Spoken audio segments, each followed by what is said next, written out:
ஸ்ரீஹி ஸ்ரீமதே ராமானுஜாய நமக. ஸ்ரீமத் வரவர முனையே நமக. ஸ்ரீ ஸ்ரீனிவாச மகாகுரவே நமக.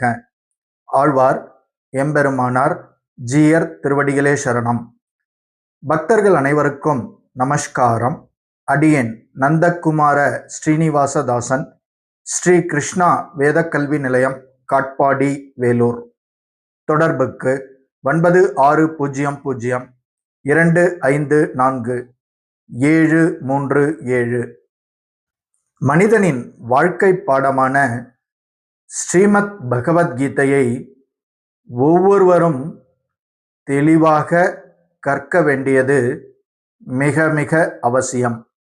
காரணம், நாம் எவ்வாறு வாழ வேண்டும், இந்த பௌதிக உலகத்திற்கும் நமக்கும் உண்டான சம்பந்தம் என்ன, நாம் யார், நம்முடைய ஆத்மா நிரந்தரமானது, இந்த உடல் தற்காலிகமானது, இவற்றையெல்லாம் குறிப்பாக சொல்லப்போனால் ஆங்கிலத்திலே செல்ஃப் ரியலைசேஷன் என்று அழைப்பார்கள். அதாவது தன்னை உணர்தல் என்கிற அந்த மிகப்பெரிய பொக்கிஷமான விஷயம் பகவத்கீதையை கற்றால்தான் நாம் யார் என்றே நாம் உணர முடியும். பகவத்கீதைக்கு ஜாதி மத பேதமில்லை. ஆம், இந்த பூவுலகத்தில் பிறப்பெடுத்த அனைவருமே மிக முக்கியமாக கற்க வேண்டியது பகவத்கீதை. பகவத்கீதையினுடைய இன்னொரு சூட்சமமான விஷயம் என்னவென்றால், நாம் தொடர்ந்து கற்றுக்கொண்டே இருந்தால்தான் பல விஷயங்கள் நமக்கு பகவத்கீதை வாயிலாக புரிய வரும். காரணம், பகவத்கீதையினுடைய ஸ்லோகங்களின் கருத்து மிக மிக மிக மிக மிக ஆழமானவை. நம்முடைய மனதின் முதிர்ச்சிக்கு ஏற்பத்தான், ஆங்கிலத்திலே மெச்சூரிட்டி என்று அழைப்பார்கள், அந்த மன முதிர்ச்சிக்கு ஏற்ற வகையில்தான் பகவத்கீதை ஸ்லோகங்களுடைய அர்த்தம் நமக்கு புரியும். ஆதலால் யாரும் பகவத்கீதையை நான் தெளிவாக கற்றுவிட்டேன், முடித்து விட்டேன் என்று கூறிவிட முடியாது. காரணம், 100வது முறை நாம் பகவத்கீதையை கற்கும் போதும் முந்தைய 99 முறைகளை விட அந்த 100வது முறை இன்னும் ஆழமான கருத்து நம்முடைய மனதிலே பகவத்கீதை உதிக்க செய்யும். ஆம், ஆதலால் பகவத்கீதையை படிப்பதை ஒரு வாடிக்கையாக, தொடர் பழக்கமாக அனைவரும் கொள்ள வேண்டும் என்பது அடியனுடைய தாழ்மையான வேண்டுகோள். ஸ்ரீமத் பகவத்கீதை மொத்தம் 18 அத்தியாயங்களையும் 700 ஸ்லோகங்களையும் உள்ளடக்கியது.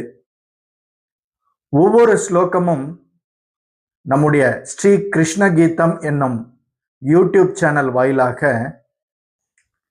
பொருளுரையுடன் பக்தர்களுக்கு தெளிவாக வழங்கப்பட உள்ளது என்பதை மகிழ்ச்சியுடன் அடியேன் தெரிவித்துக் கொள்கிறேன். அந்த வகையில் பகவத்கீதையினுடைய ஸ்லோகங்களை நாம் அனுபவிப்பதற்கு முன்னர் சில முக்கிய கருத்துக்களை நாம் தெரிந்து கொள்ள வேண்டியது, அறிந்து கொள்ள வேண்டியது மிக மிக அவசியம். அந்த வகையில் பகவத்கீதையில் அடங்கியுள்ள விஷயங்கள் யாவை, அதை எவ்வாறு நாம் அனுபவிப்பது என்பதை இந்த காணொளியில் தெளிவாக காண இருக்கிறோம். வாருங்கள், பகவத்கீதையில் இடம்பெற்றுள்ள 5 விஷயங்கள், அதாவது ஆங்கிலத்திலே 5 டாபிக்ஸ் என்று அழைப்பார்கள், அந்த 5 விஷயங்கள் என்னென்ன என்பதை தெளிவாக இந்த காணொளியில் நாம் காண்போம். பகவத்கீதை மூலமாக பகவான் ஸ்ரீ கிருஷ்ணர் 5 விஷயங்கள் குறித்து மிக தெளிவாக விளக்கியுள்ளார். முதலாவதாக, எல்லாவற்றையும் கட்டுப்படுத்தும் இறைவன், ஈஸ்வரன் என்று அழைக்கப்படும் பகவான். அடுத்ததாக, உயிர்வாழிகள், ஜீவன்கள் என்று அழைக்கக்கூடிய உயிர்வாழிகள் குறித்து பகவத்கீதையிலே பகவானால் குறிப்பிடப்பட்டுள்ளது. மூன்றாவதாக, பிரகிருதி என்று அழைக்கக்கூடிய ஜட இயற்கை குறித்து பகவத்கீதையிலே பகவானால் தெளிவாக குறிப்பிடப்பட்டுள்ளது. அடுத்ததாக காலம், ஜட இயற்கை தோன்றி மறைவதை குறிக்கும் காலத்தை குறித்து அங்கே பகவானால் தெளிவாக குறிப்பிடப்பட்டுள்ளது. இறுதியாக ஜீவன்களின் செயல், அதாவது கர்மா என்று அழைக்கக்கூடிய ஜீவன்களின் செயல் குறித்தும் பகவான் பகவத்கீதையிலே தெளிவாக குறிப்பிட்டுள்ளார். வாருங்கள் இந்த 5 விஷயங்களையும் இனி தெளிவாக அனுபவிக்கலாம். பகவத்கீதையினால் தன்னுணர்வு பெற முடியும் என்றால் அதில் கூறப்பட்டுள்ள விஷயங்கள் யாவை என்னும் கேள்வி இயற்கையாக எழலாம். பகவத்கீதை 5 அடிப்படை விஷயங்களை தெளிவாகவும் முழுமையாகவும் விளக்குகின்றது. முதலாவதாக ஜீவன், அதாவது எல்லாம் வல்ல அந்த பரம்பொருள், சர்வேஸ்வரனாகிய அந்த ஈஸ்வரன்.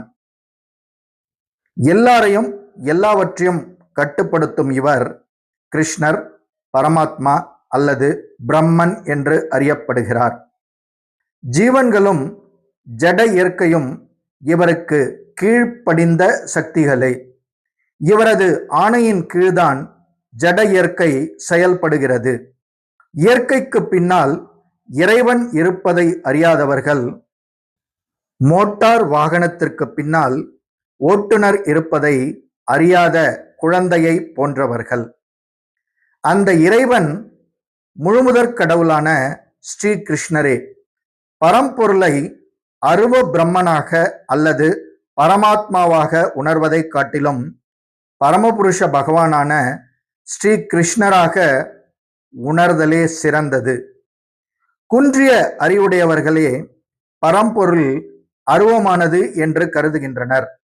ஜட இயற்கைக்கு எப்போதும் அப்பாற்பட்டவராக திகழும் பகவான் ஸ்ரீ கிருஷ்ணர் இவ்வுலகிற்கு இறங்கி வரும்போது ஒருபோதும் ஜட இயற்கையினால் கலங்கமடைவதில்லை. இதுவே பகவத்கீதையினுடைய முதல் விஷயமான ஈஸ்வரன் அல்லது பரம்பொருள் குறித்த விளக்கம். அடுத்ததாக இரண்டாவதாக ஜீவன்கள் குறித்த விளக்கம். ஜீவன்கள் எனப்படும் உயிர்வாழிகள் ஈஸ்வரனின், அதாவது பகவானின் அம்சங்கள் ஆவர். தங்கத்தின் ஒரு துகள் எவ்வாறு தங்கமோ, கடல் நீரின் ஒரு துளி எவ்வாறு உப்பு கரிக்கின்றதோ, அவ்வாறே ஈஸ்வரனான ஸ்ரீ கிருஷ்ணரின் அம்சங்களான ஜீவன்களுக்கும் அந்த முழுமுதற் கடவுளின் குணங்கள் அனைத்தும் சிறிய அளவில் உள்ளன.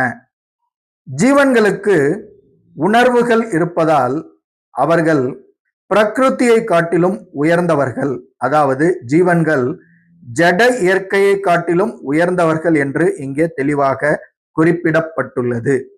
இருப்பினும் அவர்கள் ஒருபோதும் இறைவனுக்கு இணையாக மாட்டார்கள். அதாவது ஜீவன்கள் ஒருபோதும் இறைவனுக்கு சமமாக முடியாது. ஜீவன்கள் என்றுமே ஜடத்தில் கட்டுண்ட நிலையிலும் சரி, முக்தி பெற்ற நிலையிலும் சரி, இறைவனுக்கு கீழ்ப்படிந்தவர்களாக உள்ளனர். ஜீவன்கள் ஜடத்துடன் தொடர்பு கொள்ளும் போது அவர்கள் இந்த ஜட உலகத்தில் பந்தப்படுகின்றனர். அதிலிருந்து விடுபட்டு தன்னுடைய உண்மையான உணர்விற்கு திரும்புவதே முக்தி அடைதல் எனப்படும். வயிற்றிற்கு உணவளிப்பதால் உடலின் இதர பாகங்கள் திருப்தி அடைவதைப் போல, வேருக்கு தண்ணீர் ஊற்றுவதால் மரத்தின் இதர பாகங்கள் திருப்தி அடைவதைப் போல, முழுமுதற் கடவுளான ஸ்ரீ கிருஷ்ணருக்கு தொண்டாற்றும் போது அவரின் அம்சங்களான ஜீவன்கள் பூரண திருப்தி அடைகின்றன. இனி பிரகிருதி என்கிற மூன்றாவது விஷயத்தை குறித்து தெளிவான விளக்கத்தை காணலாம். பிரகிருதி என்றால் ஜட இயற்கை, ஆங்கிலத்திலே மெட்டீரியல் நேச்சர் என்று அழைப்பார்கள். இது கிருஷ்ணரின் சக்தி என்ற போதிலும் கீழ்நிலை சக்தி, அதாவது ஜீவ சக்தியை காட்டிலும் கீழ்நிலையில் இருப்பதாகும். சத்துவகுணம், அதாவது நற்குணம், ரஜோகுணம் என்று அழைக்கக்கூடிய தீவிர குணம், தமோகுணம் என்று அழைக்கக்கூடிய அறியாமை குணம் ஆகிய முக்குணங்களால் அமைந்ததே இந்த ஜட இயற்கை. அதாவது சத்துவகுணம், ரஜோகுணம், தமோகுணம் ஆகிய முக்குணங்களால் அமைந்ததே இந்த ஜட இயற்கை. பிரகிருதியின் தோற்றம் பொய்யானதாக சில தத்துவவாதிகள் கூறுகின்றனர். ஆனால் பகவத்கீதையின்படி இதன் தோற்றம் பொய்யானதல்ல, மாறாக தற்காலிகமானதாகும். பிரகிருதி இயற்கை ஒரு குறிப்பிட்ட இடைவெளியில் தோன்றி சில காலம் இருந்து பின் மறைகின்றது. ஆனால் இந்த சுழற்சி நித்தியமாக செயல்படுவதால் பிரகிருதி நித்தியமானதாகும், பொய்யல்ல. அடுத்ததாக பகவத்கீதையினுடைய 4வது விஷயமாக விளக்கப்பட்டிருப்பது காலம். ஜட இயற்கையானது காலத்தின் அடிப்படையில் செயல்படுகின்றது. ஆம், டைம் என்று அழைக்கக்கூடிய காலத்தின் அடிப்படையில் தான் இந்த ஜட இயற்கை எவ்வாறு செயல்படுகின்றது என்பது பகவத்கீதையில் தெளிவாக விளக்கப்பட்டுள்ளது. இப்பௌதீக தோற்றத்தின் காலம் பரம்பொருளின் சக்தியினால் தீர்மானிக்கப்படுகிறது. அந்த காலம் முடிவு பெற்றவுடன் இவ்வுலகின் நிரந்தரமற்ற தோற்றங்கள் அனைத்தும் அழிக்கப்பட்டுவிடும். பின்னர் அதே காலத்தின் ஏற்பாட்டில் இவ்வுலகம் மீண்டும் படைக்கப்படுகிறது. இறுதியாக பகவத்கீதையில் விளக்கப்பட்டிருக்கும் 5வது விஷயம் கர்மா. இயற்கை குணங்களின் கலவையினால் நித்தியமான காலத்தின் கட்டுப்பாட்டில் நடைபெறும் செயல்கள் கர்மா எனப்படுகின்றன. இச்செயல்கள் நினைவிற்கெட்டாத காலத்திலிருந்து வருபவை. அவற்றின் அடிப்படையில் நாம் இன்ப துன்பத்தை அனுபவிக்கின்றோம்.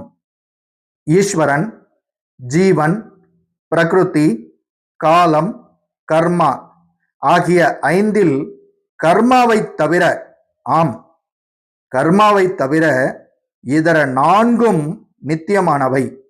ஈஸ்வரன், ஜீவன், பிரகிருதி, காலம், கர்மா பகவத்கீதையில் விளக்கப்பட்டுள்ள இந்த 5 விஷயங்களில் கர்மாவை தவிர இதர 4ம் நித்தியமானவை. நாம் அவற்றை மாற்ற முடியாது, ஒன்றும் செய்ய முடியாது. கர்மத்தின் விளைவுகள் மிகவும் பழையதாக இருக்கலாம், ஆனால் அவற்றை, அந்த கர்மாவை நம்மால் மாற்ற இயலும். கர்ம பந்தத்திலிருந்து நிரந்தரமாக விடுபட முடியும்.